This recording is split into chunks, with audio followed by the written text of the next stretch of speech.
Science is ফানে প্রত্যেকে স্বাগত। আজ আমরা জানব জ্যোতির্বিজ্ঞানের কিছু পদ বা টার্ম সম্পর্কে। প্রথম হলো ধূমকেতু। বরফ, ধুলো ও গ্যাসের তৈরি একটি ছোট্ট মহাজাগতিক বস্তু যা সূর্যের কাছে এলে উজ্জ্বল লেজ তৈরি করে। দ্বিতীয় হলো গ্রহাণু। ছোট ছোট পাথুরে বস্তু যেগুলি সাধারণত মঙ্গল ও বৃহস্পতি গ্রহের মাঝে সূর্যকে কেন্দ্র করে প্রদক্ষিণ করে।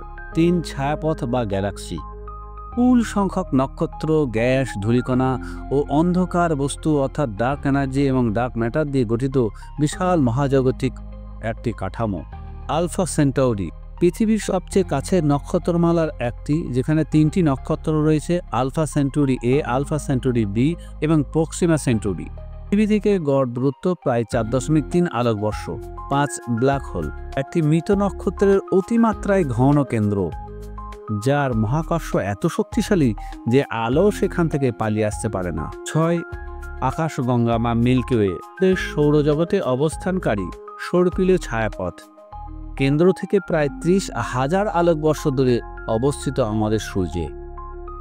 7. বিগ ব্যাং থিওরি বিশ্বের উৎপত্তির একটি তথ্য, একটি উচ্চ ঘনত্ব ও তাপমাত্রা থেকে যার সম্প্রসারণ শুরু হয়েছে। তথ্য অনুসারে মহাবিশ্ব একটি বিশাল বিস্ফোরণ থেকে সৃষ্টি হয়েছে।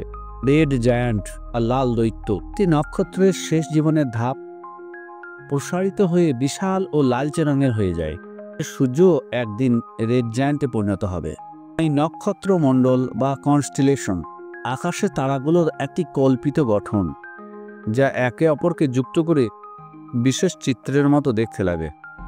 কক্ষপথ বা অরবিট কোনো একটি বস্তু যখন অন্য একটি বস্তুকে ঘিরে প্রদক্ষিণ করে তখন সেই বস্তুটির পথ চলার গতিপথকে বলা হয় কক্ষপথ। নক্ষত্র গুচ্ছ বা স্টার ক্লাস্টার একটি নির্দিষ্ট অঞ্চলে একত্রে থাকা অনেক নক্ষত্রের দল, যা দুই ধরনের হয়: গ্লোবুলার ও ওপেন ক্লাস্টার।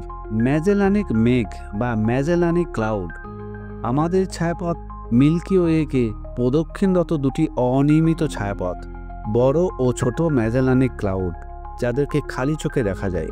মহাজাগতিক গোলক বা সেলেস্টিয়াল স্ফিয়ার একটি কাল্পনিক গোলক যার চারিদিকে মহাজাগতিক বস্তুসমূহকে অবস্থান করতে দেখা যায়।